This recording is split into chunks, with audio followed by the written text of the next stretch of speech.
விஜயலட்சுமியை maintain செய்ய மாதம் 30,000 கேட்டார். நான் அப்படி செய்தால் எனது மனைவி சோற்றில் விஷம் வைத்து கொன்று விடுவார். இப்படி பணம் பறிக்கும் செயலுக்கு என்ன பெயர் என நீங்களே சொல்லுங்கள் என நாம் தமிழர் கட்சி ஒருங்கிணைப்பாளர் சீமான் கூறியுள்ளார்.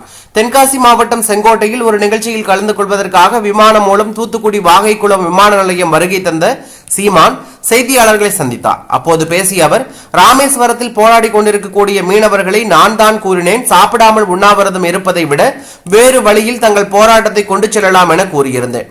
அதே போல அவர்கள் தற்போது அப்படி போராடி கொண்டிருக்கிறார்கள். நிலையில் நேற்று விஜயலட்சுமி தனது கண்ணீர் சீமானை சும்மா விடாது என்று கூறியிருந்தார்.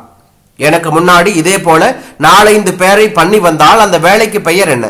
பழகுவது, வெளியே செல்வது, வம்படியாக வழக்கு கொடுப்பது, மிரட்டி பணம் கேட்பது.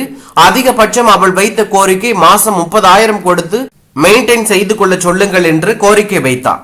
அப்போது என் தந்தை என்ன பிரச்சனை என கேட்டபோது 30,000 கொடுத்து மெயின்டைன் செய்ய சொல்கிறார், மெயின்டைன் செய்து கொள்ளவா என கேட்டேன். அப்படி வைத்து கொண்டால் உங்கள் மருமகள் சோற்றில் விஷம் வைத்து கொண்டு விடுவார் என என் தந்தையிடம் கூறினேன். நீ கண்ணியமாக பேசவில்லை, எனது குடும்பத்தை எல்லாம் கண்ணிய குறைவாக பேசுகிறார். நீ என்னை காதலித்தேன் என சொல்வது எவ்வளவு பெரிய ஏமாற்று வேலை. இடைமறித்து பணம் பறித்தவரின் பெயர் என்ன? அவருக்கு பெயர் வைப்பீர்களா? என்ன பெயர் வைப்பீர்கள்? என்னை பாலியல் குற்றவாளி என சொல்வதன் காரணம், ஒரு பாலியல் குற்றவாளிக்காக மானங்கட்ட அவளே இவ்வளவு பேசும்போது மானத்திற்காக உயிரை விட்டவன் இனத்தில் வந்த நான் எப்படி பேச வேண்டும்? இதற்கு முன்பு நீங்கள் சந்தித்த ஆட்கள் எல்லாம் வேறு, உங்கள் முன்பு நிற்கக்கூடிய நான் வேறு. வரலாற்றிலேயே இப்போதுதான் சரியான எதிரியை சந்திக்கிறீர்கள், கவனமாக கையாளுங்கள் என்று சீமான் கூறியுள்ளது பரபரப்பை ஏற்படுத்தி உள்ளது.